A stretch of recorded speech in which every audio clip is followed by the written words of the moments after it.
welcome back after the break. When I started off this topic, I said, is theatre dying out? So in the course of the conversation, I have decided to change the topic around a little, the title of the topic around a little, and call it something to the effect that is theatre in a phase of revival. So I've decided to change the topic around.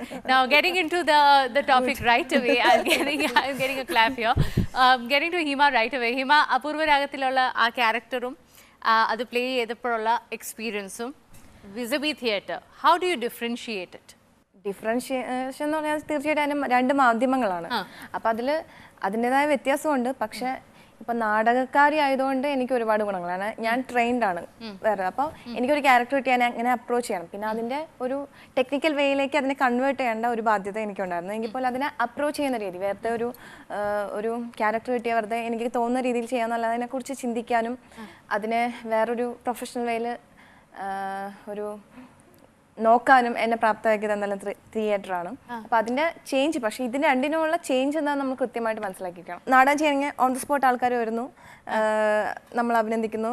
അപ്പം അതിൻ്റെ ഒരു energy ഉണ്ട്. Cinema കണ്ട് കുറേ process കഴിഞ്ഞിട്ട് ആൾക്കാരെ കണ്ടു, കുറേ പേര് കാണില്ല. അപ്പം അതിൻ്റെ രണ്ട് സന്തോഷമുണ്ട്. അപ്പോൾ എന്നെ സംബന്ധിച്ചിടത്തോളം രണ്ട് മീഡിയത്തിലും രണ്ട് ഡിഫറെൻ്റ് ആയിട്ടുള്ള ഒരു കലാരൂപം നമ്മൾ ചെയ്യും. നമ്മൾക്ക് രണ്ട് വശം ഉണ്ടെന്നുള്ളത് നമുക്ക് സന്തോഷമാണ്. പക്ഷേ ഇതിലൂടെ റീച്ച് ഉണ്ട് for film, of course. I mean it is for positivity. Alright, experience വളരെ വ്യത്യസ്തമാണ്. ഈ കാലത്തെ കുട്ടികളെ നാടകം ഒരു സ്റ്റെപ്പിംഗ് സ്റ്റോൺ ആയിട്ട് കരുതുന്നുണ്ടോ? ഞാൻ പറഞ്ഞ ഇത്രയുള്ള കാര്യത്തിൽ നേരത്തെ ഹിമ പറഞ്ഞ കാര്യം തന്നെ, നാടകത്തിന് ഇതിനെക്കാട്ടും കൂടുതൽ പൈസ കൊടുക്കട്ടെ, ആൾക്കാർ ക്യൂ നിൽക്കും. വേറെ നാടകത്തിന് യാതൊരു പ്രശ്നമില്ല. നാടകത്തിന് പൈസ കൊടുക്കട്ടെ. പിന്നെ ഈ പറഞ്ഞ പോലെ ഒരു കോടി രൂപ കൊടുക്കണ്ട, അത്രേ ഉള്ളൂ. നാടകത്തിനകത്ത് ആള് ക്യൂ നിൽക്കും. ഒരു ഡാൻസ് പീസ് ഉണ്ടല്ലോ, ഒരു പീസ് പെർഫോം ചെയ്ത് കിട്ടുമ്പോൾ, അതുപോലെ ഒരു നാടകത്തിൽ ഒരു വേഷം ചെയ്യാന്ന് പറഞ്ഞാൽ ഇത്രയും സമയം, മറ്റേത് സംവിധായകന്റെ എഡിറ്റിങ്ങും ഇതൊക്കെ ഉണ്ടല്ലോ. ഇപ്പോഴത്തെ ഡബിങ് ഒക്കെ ഈസിയാണ്. ഇത് ഈ ടൈം ആൻഡ് സ്പേസ് നിയന്ത്രിക്കുന്ന മുഴുവൻ നടനാണ്. സംവിധായകന് പിന്നെ സംവിധാനം ചെയ്ത് കഴിഞ്ഞാൽ ഒരു സാധനമില്ല. സിനിമയിൽ നടനൊക്കെ അഭിനയിച്ച് കഴിഞ്ഞിട്ട് എഡിറ്ററും സംവിധായകനും കൂടെ തീരുമാനിക്കും എൻ്റെ തല എത്ര വേണം, എവിടെ വേണമെന്നൊക്കെ. അത് ടോട്ടൽ ഫിലിമിൻ്റെ എഫക്റ്റ് ഉണ്ടാക്കി എടുത്തിട്ടാണ് ഓഡിയൻസ് കണ്ടറിയുന്നത്. ഇത് നമ്മൾ അഭിനയിച്ച് നമ്മൾ അപ്പം തന്നെ നമ്മുടെ റിസൾട്ട് നമ്മൾ അനുഭവിച്ച്, ഒരു ആഹാരം പാചകം ചെയ്യാന്ന് വെച്ചാൽ പാചകം ഉണ്ടാക്കി ഫുഡ് ഉണ്ടാക്കി ഒരാളുടെ മുമ്പേ കൊണ്ടുപോയി കഴിച്ചിട്ട് കൊള്ളാമെന്ന് പറയും പോലെ ഇതിൻ്റെ പെയിനെല്ലാം എടുത്ത് റിഹേഴ്സൽ കഴിഞ്ഞിട്ട് നമ്മളാണ് ആ ടൈം ആൻഡ് സ്പേസിൽ ഒരു വർക്ക് ഓഫ് ആർട്ട്, ഒരു സ്കൾപ്ചർ പോലെ സ്റ്റേജിൽ ഒരു 3 ഡയമെൻഷണൽ ഒരു ഓബ്ജക്റ്റ് ഈ സ്കൾപ്ചർ ചെയ്യും പോലെ നമ്മൾ ഓരോ അതാണ് നേരത്തെ സൈത പറഞ്ഞ ഒരു ടീം വർക്കാണ്. അവിടെ സീനിയർ ജൂനിയർ ഒന്നുമില്ല, അവിടെ എല്ലാവരും കൂടെ ചേർന്നിട്ട് ഒരു മൂവിങ് ചലച്ചിത്രം എന്ന് പറയുന്ന പോലെ തന്നെയാണ് ഈ സ്റ്റേജിൽ ടൈം ആൻഡ് സ്പേസിനെ നിയന്ത്രിച്ച ഒരു വർക്ക് ഓഫ് ആർട്ട്. അവിടെ 6:30 മണിക്ക് ബെല്ലടിക്കുമ്പോൾ എനിക്ക് മൂഡില്ല, അഭിനയിക്കാൻ പറ്റില്ല എന്നൊന്നും പറയാൻ പറ്റില്ല. അവന്റെ വോയിസ് ബാക്കിലെടുക്കണം, എല്ലാം അതെല്ലാം ചെയ്തിട്ട് അത്രയും ചാലഞ്ചിങ് ആയിട്ടുള്ള അത്രയും ഒരു എന്താ പറയുക, ഒരു ആനിമൽ എനർജി, നമ്മുടെ എനർജി എടുത്ത് വച്ചിട്ട് ആ സമയത്ത് ഒരുപാട് തടസ്സങ്ങളുടെ ഇടയിൽ ഇങ്ങനെ ക്രിയേറ്റീവ് ആയിട്ട്, ബാക്കി പല ആർട്ടിസ്റ്റിനും ആ പ്രശ്നമല്ല. ഓൺ ദി സ്പോട്ട് അവൻ സ്റ്റേജിൽ acting is here and now, improvisation ഉണ്ടാവും. അതിനകത്ത് നിന്നിട്ട് വളരെ നേരിട്ട് കാണുന്നതും, ഇപ്പൊ ഉദാഹരണത്തിന് അങ്ങനെ പറഞ്ഞു തന്നപ്പോൾ ഒരു ആക്സിഡന്റ് നമ്മൾ നേരിട്ട് കാണുമ്പോൾ റെക്കോർഡ് ചെയ്ത് കാണുമ്പോൾ അനുഭവത്തിലുള്ള വ്യത്യാസം ഉണ്ടല്ലോ. എന്തൊരു വ്യത്യാസമാണ് ആ എക്സ്പീരിയൻസ്. തിയേറ്ററിന്റെ എക്സ്പീരിയൻസ് ആണ് അത്. ലൈവ് ആണ്. Very well said. That was very well. So one thing I want to understand is ഒരു production when it goes on stage എത്ര നാളാണ് പൊതുവേ, എത്ര സമയമാണ് അതിനു വേണ്ടി ഇൻവെസ്റ്റ് ചെയ്യുന്നത്? ഡിപ്പെൻഡ്സ് അപ്പോൺ, ഞാൻ പറഞ്ഞ പ്ലേയുടെ സ്വഭാവം അനുസരിച്ചിട്ടാണ്. എന്തായാലും ഒരു on an average you think how much of rehearsals, how many months of rehearsals, അങ്ങനെ എന്തെങ്കിലും? അത് പ്ലേയുടെ സ്വഭാവം അനുസരിച്ചിട്ടാണ്. 3 മാസം റിഹേഴ്സൽ ചെയ്തിട്ടും ഞങ്ങൾ നാടകം ചെയ്തിട്ടുണ്ട്, 2 ആഴ്ച റിഹേഴ്സൽ ചെയ്തിട്ടും 1 മാസം റിഹേഴ്സൽ ചെയ്തിട്ടും ഒക്കെ ചെയ്തിട്ടുണ്ട്. അത് പ്ലേയുടെ സ്വഭാവം അനുസരിച്ച്. ഒരു മണിക്കൂർ കൊണ്ടും ചെയ്തിട്ടുണ്ട്. ഈ പ്ലേയിലെ ആൾക്കാർ വരാൻ ഉള്ള ഒരു റെസിസ്റ്റൻസ്, ഒരു തിയേറ്ററിലേക്ക് ചേരാനുള്ള resistance is also because the time that it consume. പലപ്പോഴും ജോലിക്ക് ഇടയ്ക്ക് ഡിസഗ്രി ചെയ്യാം. ഇപ്പം ജ്യോതിഷ് പറഞ്ഞതിന് കണ്ടിന്യൂഷൻ ആയിട്ട് ഞാൻ പറയാണ്. ഇപ്പം ഞാനും രവിചേട്ടനും ലതയും ഒക്കെ തന്നെ പുറത്ത് പോയിട്ട് അഭിനയിച്ചിട്ടുണ്ട്. നമുക്ക് പിന്നെ നമ്മൾ 6 മാസം റിഹേഴ്സൽ ചെയ്ത് നാടകങ്ങൾ ചെയ്തിട്ടുണ്ട്. നമുക്ക് കാശ് കിട്ടുമായിരുന്നു. 6 മാസം അല്ലെങ്കിൽ 1 വർഷം വർക്ക് ചെയ്താൽ നമുക്ക് ജീവിക്കാനുള്ള കാശ് കിട്ടുമായിരുന്നു. ഇവിടെ കേരളത്തിൽ നമ്മൾ അതിനുശേഷം എത്രയോ വർഷങ്ങളാണ് ഞങ്ങളൊക്കെ നാടകം ചെയ്യുന്നു. എല്ലാവർക്കും എത്ര പ്രാവശ്യം നല്ല സോളിഡ് ആയിട്ട് ജീവിക്കാൻ പറ്റുന്ന രീതിയിൽ കാശ് കിട്ടിയിട്ടുണ്ട്. കിട്ടിയിട്ടില്ല, സത്യത്തിൽ കിട്ടിയിട്ടില്ല. ജീവിച്ചു പോകുന്നു. അല്ല, ഈ പറഞ്ഞ ഒരു വിഷയം നമ്മുടെ ഈ പിന്നെ ഏത് തരത്തിൽ ജീവിക്കണം എന്നുള്ളതും വളരെ പ്രധാനപ്പെട്ട ഒരു ചോദ്യമാണ്. ഇപ്പോൾ ഏത് തരത്തിൽ ജീവിക്കുന്നു. ഇപ്പം നമുക്ക് എല്ലാവരും പൊതുവേ പറയാറുള്ള എനിക്കൊരു അഭിപ്രായ വ്യത്യാസമുണ്ട്. ജീവിക്കാനുള്ള പൈസ എന്ന് പറയുമ്പോൾ ഏത് തരത്തിലാണ് ജീവിക്കേണ്ടത്, എങ്ങനെ ജീവിക്കണം എന്നുള്ള തീരുമാനവും നമ്മുടെ അത് പ്രധാനപ്പെട്ട ഒരു എക്സ്ക്യൂസ് ആണ്. ഇപ്പോൾ മുഴുവൻ സമയം നാടകം ചെയ്യുന്ന ഒരാളായതുകൊണ്ട് എനിക്ക് പറയാം എങ്ങനെ ജീവിക്കണം എന്നുള്ളത് നമ്മുടെ ചോയ്സ് ആണ്. ചിലപ്പോൾ നാടകം ചെയ്യുന്ന സമയത്ത് ചിലപ്പോൾ നിങ്ങളുടെ സ്വപ്നത്തിൽ പോലെ നിങ്ങൾക്ക് ജീവിക്കാൻ പറ്റില്ല. കലയാണോ ചെയ്യുന്നത് ഞാൻ പറയും എന്നാൽ നിങ്ങൾ ഒരു കുടുംബത്തിനെ പോറ്റാൻ പറ്റില്ല എന്ന് പറയുന്നത് ശരിയാണ് ഒരു ലിമിറ്റ് വരെ. അല്ല, ഒരു ആർട്ടിസ്റ്റ് എന്നുള്ള നിലയ്ക്ക് നിങ്ങൾ ഞാൻ പറയുന്ന ആർട്ടിസ്റ്റുകളുടെ മാത്രം പ്രശ്നമല്ല, ഏതെങ്കിലും നിലയ്ക്ക് എന്തെങ്കിലും സത്യം പറയാൻ വിചാരിക്കുന്ന ആൾക്കാരുടെയൊക്കെ ജീവിതം കുറച്ച് പാടായിരിക്കും എന്നാണ് ഞാൻ വിശ്വസിക്കുന്നത്. വേറെ നിലയ്ക്ക് എന്തെങ്കിലും തരത്തിൽ നമ്മളെ കമേഴ്ഷ്യലൈസ് ചെയ്യാതെ, നമ്മളെ വിൽക്കാതെ, നമ്മുടെ ചിന്തയെയും നമ്മുടെ ബോധത്തിനെയും വിൽക്കാതെ ഇന്നത്തെ കാലത്ത് ജീവിക്കാൻ ബുദ്ധിമുട്ടുണ്ട്. അതാണ് മാർക്കറ്റ്. പക്ഷേ നമ്മൾ ആർട്ടിസ്റ്റുകൾ ഈ പറഞ്ഞ നിലയ്ക്ക് തന്നെ ആർട്ടിസ്റ്റുകൾ തിരിച്ചും ആലോചിക്കണം. ഇപ്പം ഞങ്ങൾ ഇപ്പോൾ ഒരു ഫെസ്റ്റിവൽ ചെയ്തിട്ടുള്ളത് മുഴുവൻ കോർപ്പറേറ്റ് ഫണ്ട് ഉപയോഗിച്ചിട്ടാണ്. പക്ഷേ പ്ലേയുടെ കാര്യത്തിൽ ഞങ്ങൾ ഒരു കോംപ്രമൈസും ചെയ്തിട്ടില്ല.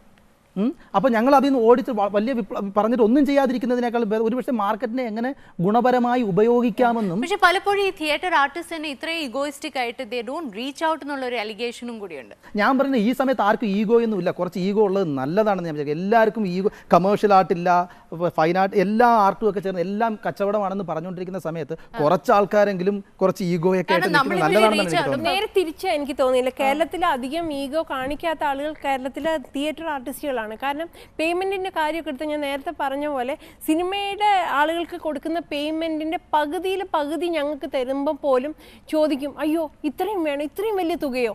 സിനിമക്കാർക്ക് അതിൻ്റെ 3 ഇരട്ടിയായിരിക്കും. അതേ സമയം ഒരു മണിക്കൂറുള്ള പെർഫോമൻസിന് സിനിമ ആർട്ടിസ്റ്റിനെ വെച്ച് ചെയ്യുന്ന സമയത്ത് കൊടുക്കുന്ന പേയ്മെന്റിന്റെ പകുതി പോലും തിയേറ്റർ ആർട്ട് ഒരു പെർഫോമൻസിന് തരില്ല. ഞങ്ങളുടെ ഒരു സിനിമ ആർട്ടിസ്റ്റ് പെർഫോം ചെയ്യുന്ന കാര്യം പറഞ്ഞപ്പോൾ മോഹൻലാൽ സാർ ഇപ്പൊ പെർഫോം ചെയ്തിരിക്കുന്നു, രണ്ട് നാടകങ്ങൾ ചെയ്ത് കഴിഞ്ഞിരിക്കുന്നു അല്ലേ? കർണഭാരവും പിന്നെ ഇപ്പൊ ഛായാമുഖിയും ചെയ്തിരിക്കുന്നു. അപ്പൊ അങ്ങനെ ഒരു ആർട്ടിസ്റ്റ് ഇത്രയും പേരും എല്ലാം പ്രശസ്തിയും അച്ചീവ്മെന്റ്സും എല്ലാം ഒരു വ്യക്തിക്ക് തിയേറ്റർ എന്തുകൊണ്ടാണ് ഒരു inspiration? I am very അമ്യൂസ്ഡ് at the thought. Could you tell me why it could be for that artist? 2-3 തരത്തിലുണ്ട് ആ വിഷയം. ഒരു തരത്തിൽ തിയേറ്റർ തന്നെ ചിലപ്പോൾ 15 വർഷം കണ്ടിന്യൂസ് ആയിട്ട് ചെയ്തുകൊണ്ട് നിൽക്കുന്ന ഒരാൾക്ക് ഒരു എക്സ്പോഷറും കിട്ടാതിരിക്കുകയും, ഒരു ഫിലിം ആക്ടർ തീർച്ചയായും മറ്റൊരു മാധ്യമത്തിൽ നിന്ന് ഒരു ഫിലിം ആക്ടർ പെട്ടെന്ന് വരുമ്പോൾ അയാൾക്ക് കിട്ടുന്ന ഒരു എക്സ്പോഷറും ഞങ്ങളതൊരു വളരെ വലിയ സംഭവമായിട്ടൊന്നും കാണുന്നില്ല. സത്യത്തിൽ ഇപ്പോൾ ഒരു തിയേറ്ററിൽ ഒരാൾക്ക് പെട്ടെന്ന് പോയിട്ട് ഒരു സിനിമയിൽ ഇപ്പോൾ ഒരു തിയേറ്ററിൽ നിന്ന് ഒരാൾ പോയി കഴിഞ്ഞാൽ അതൊരു സംഭവമൊന്നും ആവില്ല അവിടെ. അല്ലേ? പക്ഷേ ഞാൻ സിനിമയിലേക്ക് ഒരാൾ നാടകത്തിലേക്ക് തിരിച്ചു വരുമ്പോൾ എങ്ങനെയാണ് ഇത്രയും വലിയ എക്സ്പോഷറും കാര്യങ്ങളും ഉണ്ടാവുന്നത്? അതൊരു മാർക്കറ്റിംഗ് സ്ട്രാറ്റജിയാണ്, അതിനപ്പുറത്തൊന്നുമില്ല. കാരണം എളുപ്പമല്ല. ഇപ്പൊ ഞാൻ പറഞ്ഞ അത്ര എളുപ്പമല്ല, അത്ര എളുപ്പം പഠിച്ചെടുക്കാവുന്ന ഒരു മാധ്യമമോ അത് മാത്രമല്ല ഒരാളുടെ പാഷനും കൂടി ഉണ്ട്. അല്ല, അതിനകത്തുണ്ട്. ഞാൻ പറയുമ്പോൾ ഇത്രയും ഹൈപ്പ് ഒരു കാര്യത്തിന് ഉണ്ടാവുമ്പോൾ 10-15 വർഷമായിട്ട് തിയേറ്റർ ചെയ്തുകൊണ്ടിരിക്കുന്ന ഒരാൾ, ഉദാഹരണത്തിന് രവിചേട്ടനെ പോലെ ഒരാൾ, ഇന്റർനാഷണൽ ലെവലിൽ വർക്ക് ചെയ്തിട്ടുള്ള ഒരാൾ, ഒരു തിയേറ്റർ മൂവ്മെന്റിന് തന്നെ കാരണമായിട്ടുള്ള ഒരാളാണ്. രവിചേട്ടന് പുറത്ത് പോയി വർക്ക് ചെയ്യാം. രവിചേട്ടൻ കേരളത്തിൽ തിയേറ്റർ ചെയ്തുകൊണ്ട് കഴിഞ്ഞ ഒരു 17 വർഷമായിട്ട് മുഴുവൻ സമയം തിയേറ്റർ ചെയ്യുന്ന ഒരാളാണ്. രവിചേട്ടൻ എത്ര പേർക്ക് അറിയാം ഇവിടെ എന്ത് കാര്യങ്ങളാണ് ശ്രദ്ധിക്കപ്പെടുന്നത്? കേരളത്തിൽ ആരെയാണ് ശ്രദ്ധിക്കപ്പെടേണ്ടവർ ശ്രദ്ധിക്കപ്പെടുന്നുണ്ടോ? അത്തരത്തിലുള്ള ചില വിഷയങ്ങളുണ്ട്. ഇതെല്ലാം വെൽക്കം ചെയ്യുന്ന സമയത്ത് തന്നെ, അല്ല ഞാൻ പറഞ്ഞത്, ഇത്തരം കാര്യങ്ങളെ വെൽക്കം ചെയ്യുന്ന സമയത്ത് തന്നെ ഇതിന് വിചാരിക്കുന്ന തരത്തിലുള്ള നമ്മൾ അത്ര ഗൗരവമായിട്ട് കാണേണ്ട പല വിഷയങ്ങളും ഉണ്ടെന്ന് പറയുവാണ് കേരളത്തിൽ. ആക്ടർ മോഹൻലാലിന് ചിലപ്പോൾ തിയേറ്ററിനോട് കുറെ കൂടെ പാഷൻ തോന്നിക്കാണും. തിയേറ്ററിന്റെ വേറൊരു സിനിമയ്ക്ക്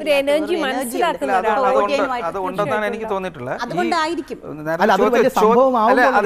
അത് ഈ പറഞ്ഞത് നസറുദ്ദീൻ ഷായും ഷബനാസ്മിയൊക്കെ അവിടെ പൃഥ്വി തിയേറ്ററിലൊക്കെ നാടകം ചെയ്യുന്നു, അങ്ങനെ ചെയ്യുന്നു, അവർ പ്ലാൻ ചെയ്യുന്നു.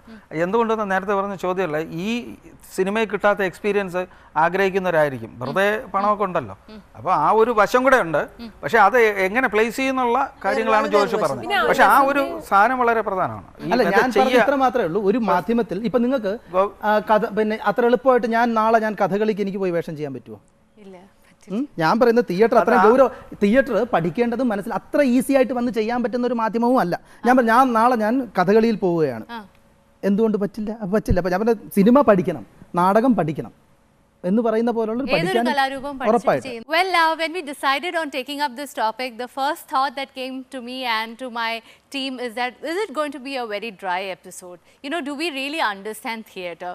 Do we really understand what forms of theatre exist in Kerala? But what I feel at the end of the episode is that a sense of guilt that I have not really made an effort to go out and watch those plays that are happening around in my city, in my state.